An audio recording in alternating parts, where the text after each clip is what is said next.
এখনো হাজারো মানুষ হাজারো বিপদের ভিতরে পড়ে আছে। কিছু মানুষ হাসপাতালের সিটের ভিতরে শুয়ে রয়েছে, কিছু মানুষ দুনিয়ার খারাপ কাজের ভিতরে বসে আছে।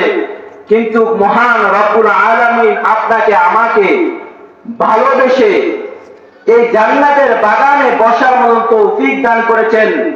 এই জন্য আমরা সকলেই আবারও একবার শুকরিয়া আদায় করি, আলহামদুলিল্লাহ। হুজুরে আকরাম সাল্লাল্লাহু আলাইহি ওয়াসাল্লাম বলেন, মিফতাহুল জান্নাতিস সালাত, নামাজ বেহেশতের চাবি।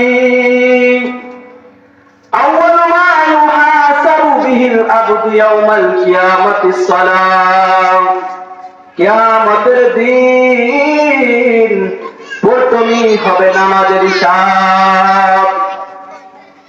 হুজুর আকরাম সাল্লাল্লাহু আলাইহি ওয়াসাল্লাম বলেন, যেই ব্যক্তি আল্লাহ তাআলার ফরজ নামাজ 5 ওয়াক্ত নামাজ যেই ব্যক্তি আদায় করবে না, আল্লাহ তাআলা ওই ব্যক্তিকে 15টা আযাব দান দিবেন। যেই ব্যক্তি